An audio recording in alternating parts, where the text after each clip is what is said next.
What's up, party people? This is Neena Perez, and this is Straight Talk, No Sugar Added.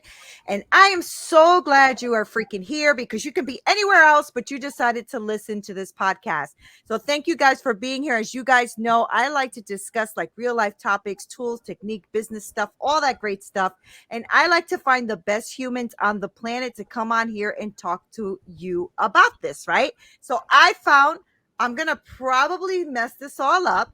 Right. So it's Ameet Khabra. I don't know if I said that right. No, you got it. Yay. So Ameet has spent the last decade figuring out why people do what they do online, what prompts them to take action, and how to use this insight to make marketing work better. So we're going to get into some marketing today, guys. So today she uses that experience to design dazzling campaign strategies for her clients and teach future generations about PPC pros at the university level. Okay. So PPC, I'm assuming is paid per click, but I could be wrong.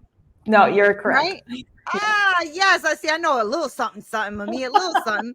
So, thank you for being here. I really do have a fantastic audience, and they're very engaged. Like, one of the things that I've really grown in the last 4 years while doing podcasts is making sure that I speak to my peeps out there. I call them straight talkers. I speak to my straight talkers, they talk back, all this great stuff. So I think you're talking to a really good audience today. So this is going to be really knowledgeable for us.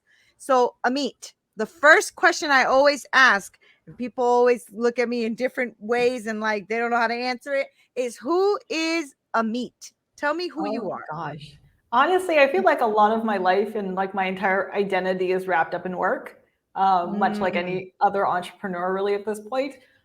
So I am a pay-per-click advertising specialist. I've got about 13 plus years of experience. I started when I was 19 years old and got lucky really at this point. It kind of fell into my lap. So anytime somebody's like, describe who you are, and it's analytical, really. It's the one word that I can use consistently and know that it's actually correct. I use analysis everywhere in my life, almost to a fault.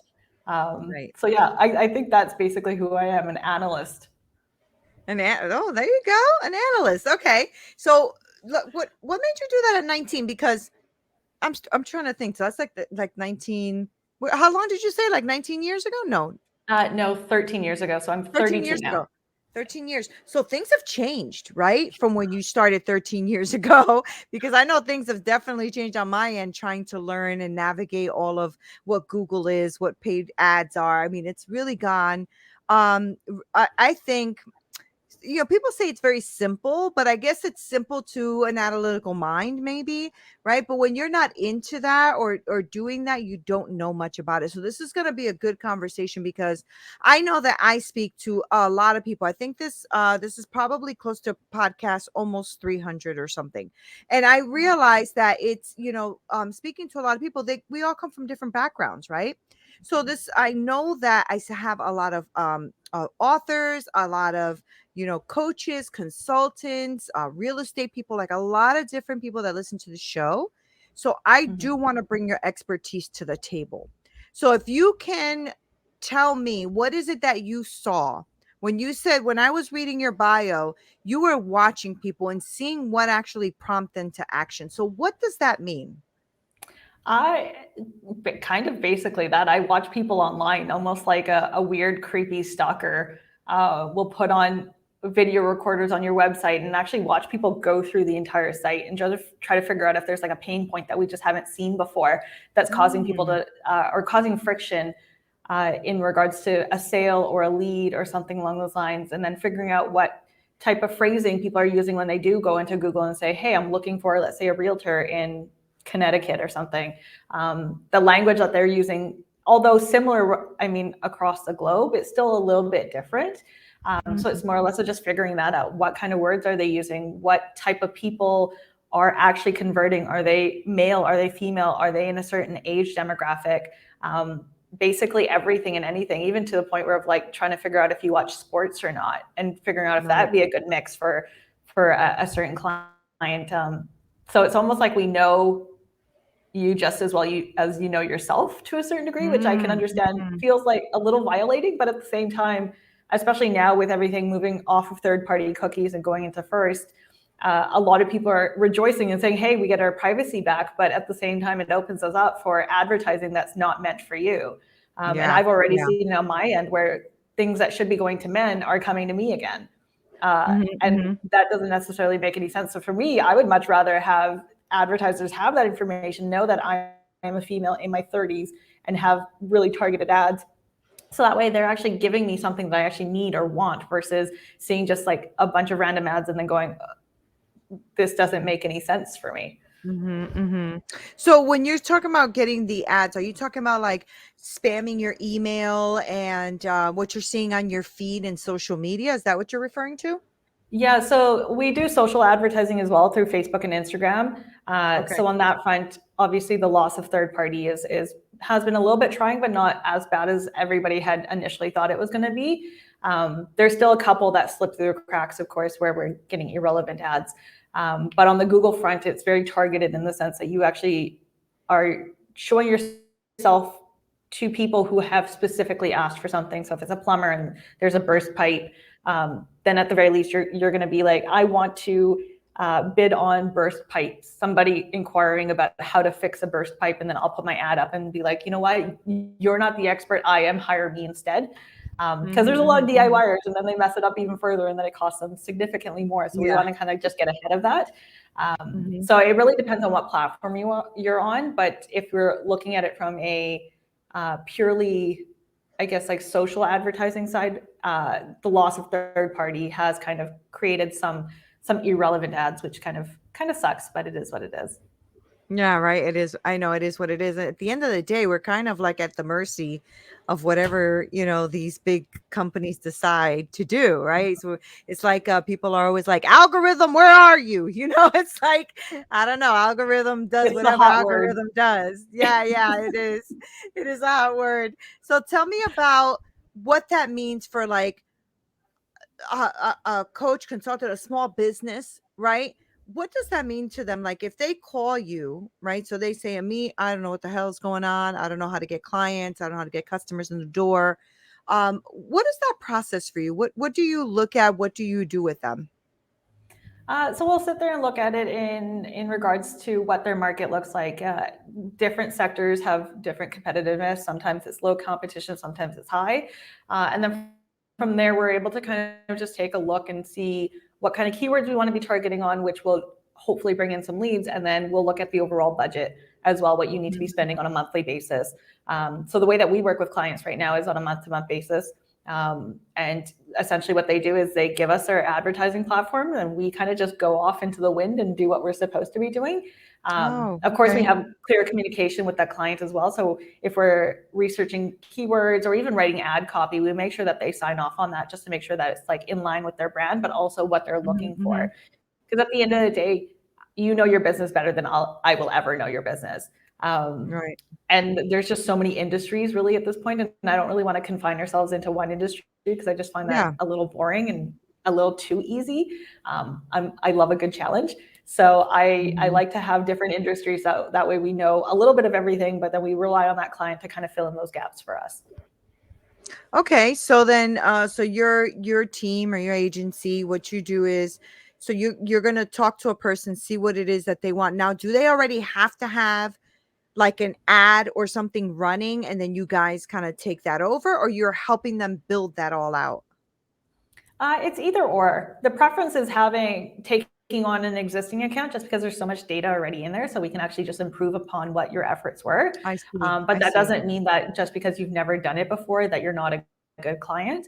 I mean, I can't even tell you how many new accounts that we've created at this point. It's probably in the hundreds at this point. And they still work really, really well, but then there's a little bit of a learning period. So, and then also education as well with the client, just because obviously they're not going to understand the lingo and the jargon, and we love teaching. So sometimes Right. the new clients are always the best ones because we get to flex our muscle and be like, this is what this means, and this is what this means, and this is our strategy. And we get to work a little bit more closely with them just because they're usually much more interested in learning about what advertising is and how everything works. Yeah, I think that, it's when you're a new business person and you're trying to get into just even launching like your product or whatever it is a challenge to me if you're not somebody who is into advertising and marketing, right? That's why we need professionals, because there's strengths that we have and there's strengths that we just don't have, right?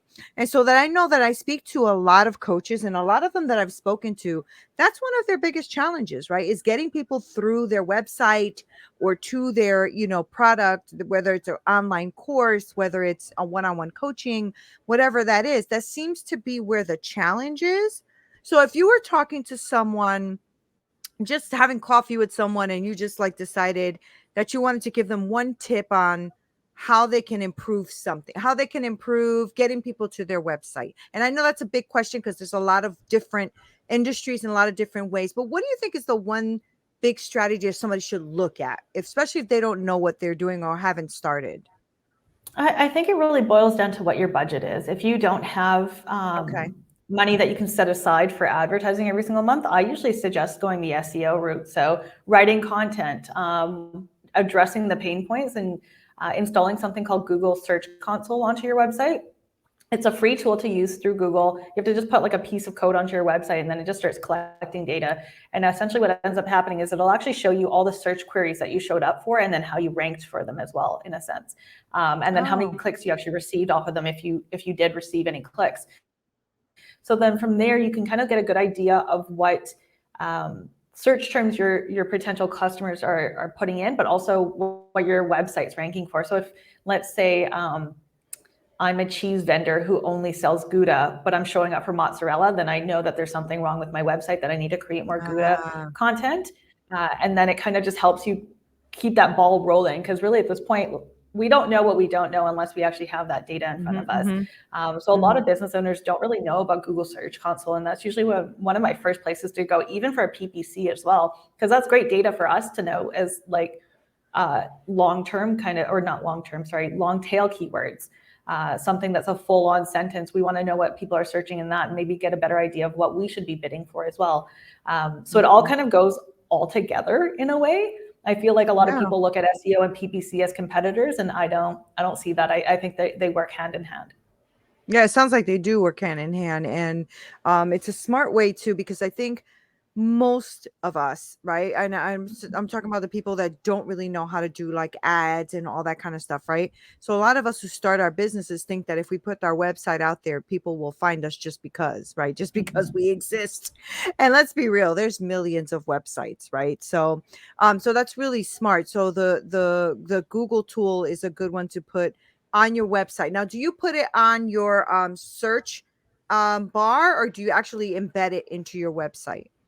So you're embedding it into your website, so into the Got it. code. I believe you put it in either the head or the body, and it's Okay. literally just a copy and paste, and then you let it sit there for about an hour, and then go back and verify that it's actually on the website. So Okay. it's a pretty easy process.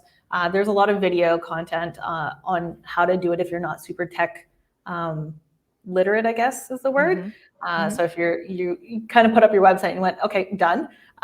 Using those YouTube videos to just kind of help you on the steps or step-by-step basis is a really great resource. That's awesome. I'm sure that a lot of people that are listening that don't know about all of this is probably like writing stuff down, because this is the kind of stuff that I like to talk about, and like, because even my brain like starts to work, because it's not something that I'm really strong in, right? I mean, I'm a phenomenal coach, but when it comes to like website design or trying to have people find me, or ads and stuff like that, I'm not quite there yet. That's why I have a team, because yeah, I can't do it. Right. I So firmly believe in doing what you're good at. So a lot of yeah. people are like, full service agencies have never made any sense to me. And the way that I've always said it is that I'd rather be great at one thing than mediocre at five. Right. So That's good. I don't know how I got so lucky that I just figured it out at a young age and went, Google Ads is it. This is all I want to do. And eventually became really, really good at them. So I was like, okay, well, why bother doing social media and content and web dev when I don't really have that same passion for it? Right. And that's usually what I kind of tell everybody else when they're like, well, I'm starting a business. And I was like, okay, well, obviously you're going to have to do it by yourself. But once you have like a tiny bit of cash, instead of saving it, invest it back by hiring somebody who's actually Yeah. really good at what you're looking to do. Yeah. So can you give me like I don't know if you know this answer, but I'm gonna ask.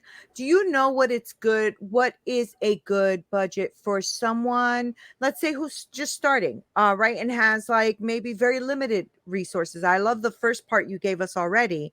But like, do you think there's a certain budget that someone should try to allocate monthly? Okay, so let me give you an industry, right? Because I probably will work better.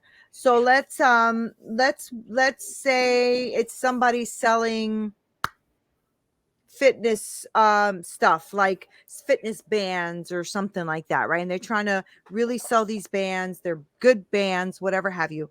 So what do you think is a good budget for someone to say, this is what I have to set aside monthly to at least start? Would it be localized, or are they looking at doing like the whole state, the whole country, worldwide?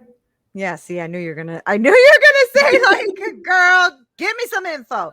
Okay, so let's start locally. Okay.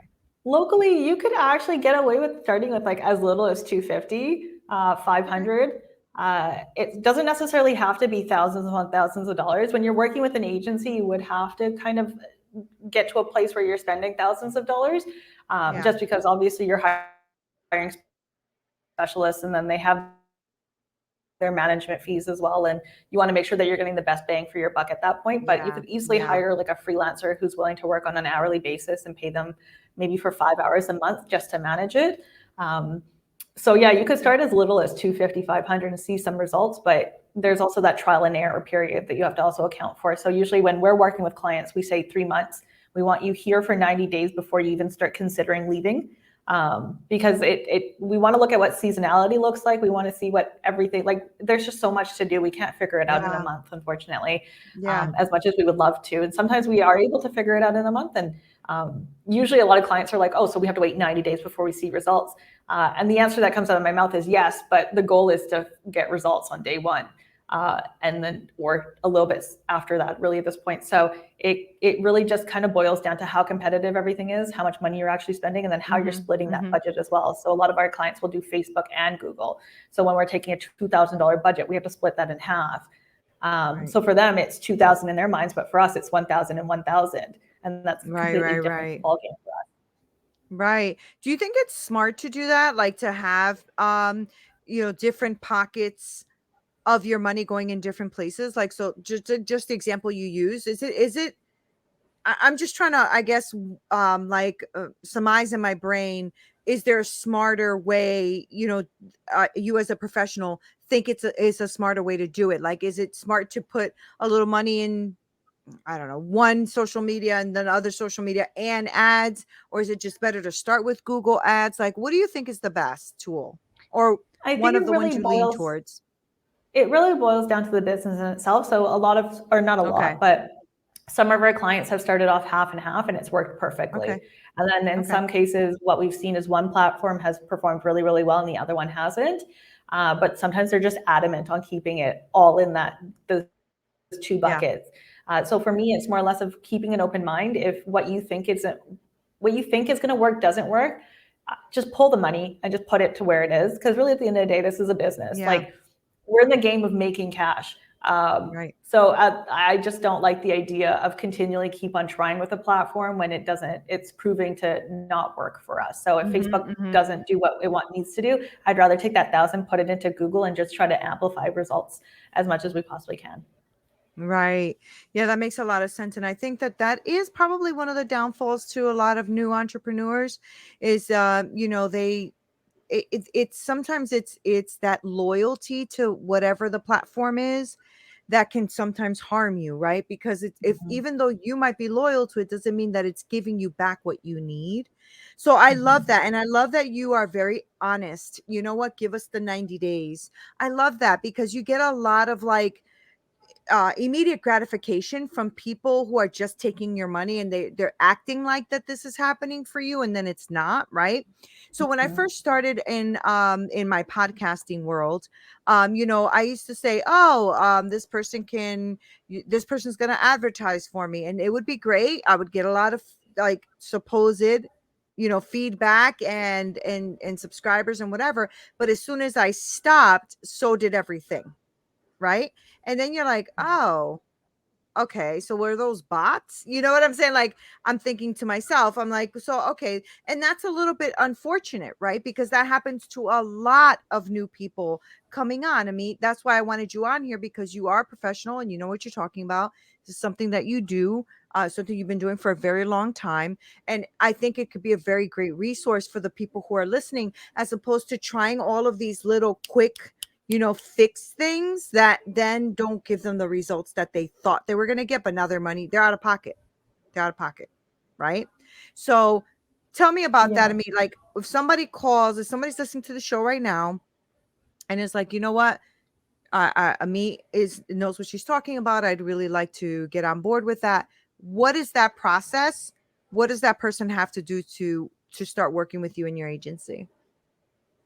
It's relatively simple. So we ask everybody just to fill out the form on our website, and it kind of just gives us an overview idea of what that business is. And then after that, you hop onto a discovery call with our director of sales and marketing, Idris. And then he'll just sit there and actually just talk to you about literally everything and anything. So if you've got questions, he will answer them. He's absolutely, like, literally probably one of the best people I've ever met in my entire life. I'm so lucky to have him around. And then from there, we kind of just go back and talk about it and figure out if this is a good fit or not. I'll look at past data, benchmark reports, and try to figure out if this is actually something that we could help you with, or if this is something that might need to be a little bit smaller. You might need to work with a freelancer and then kind of build up. For me, my biggest priority is making sure that we send people in the right direction. Right. And that's been kind of the whole reason why I started my agency in the first place, is that I used to work for an agency who didn't care. All they wanted was, how many hours are you billable and how much can we charge this client for XYZ?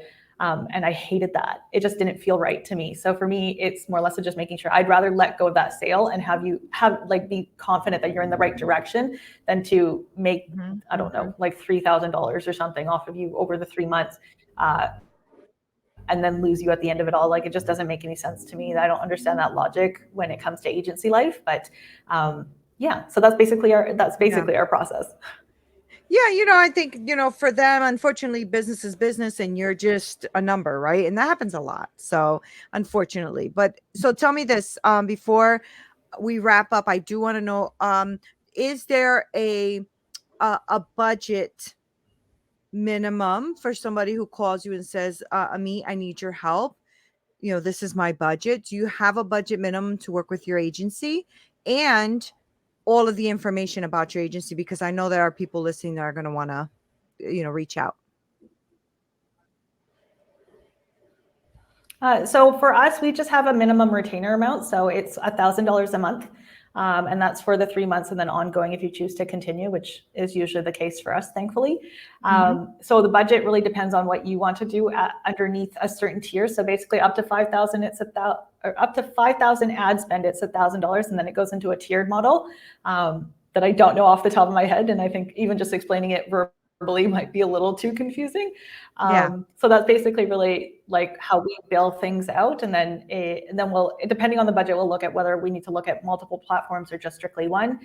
And then agency information, my agency's name is Hopskip Media. Our website is www.hopskipmedia.com. But then social media wise, it's all AdWords girl. So it's all of my own little moniker that I created 10 years ago, I think, just randomly one day. Even though it's called Google Ads now, it was originally Google AdWords. And I've chosen to keep AdWords as the name because it's like, it's mine. Like, it just feels like that was me. So a lot of people are like, it's time to change your name. And I'm like, I'm never changing it. Right. So yeah. That's awesome. Thank you so much, Ameet, because this was, for me especially, it was very enlightening, like to learn a little bit about the background and the ad spend, and like working in different arenas as far as like social media platforms or whatever have you.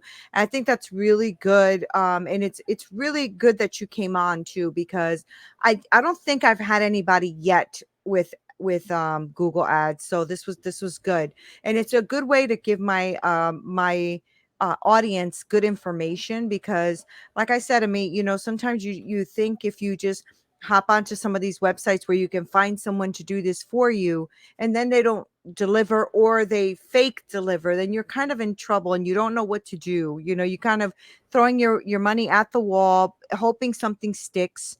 I just want my audience to know that there are people out there that actually know what they're doing and are doing it to their best interest. So really, really grateful that you came on to me. Thank you so much for being here. Thank you so much for having me. I'm so happy we got to do this. Yeah, me too. Me too. Thank you so much. And guys, you heard it from Ameet.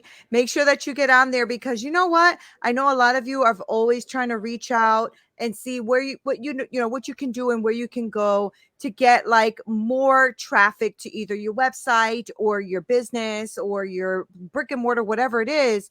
And I've been getting a lot of emails on doing different AdWords. I have not done it yet, but I wanted to bring on a pro because I think that's the way we grow, we learn, we expand, is by having a network of professionals around us that actually know what they're doing and that they're the real deal. So thank you guys for joining us. Ameet, you are a beautiful woman. Thank you so much for being here. I'm grateful to you. And guys, make sure that you reach out to her. I'm going to link all of her information below, her website, all of that stuff, so that you guys can start working with a real agency and get the real results that you need. This is Neena Perez, Straight Talk, no sugar added. Until next time.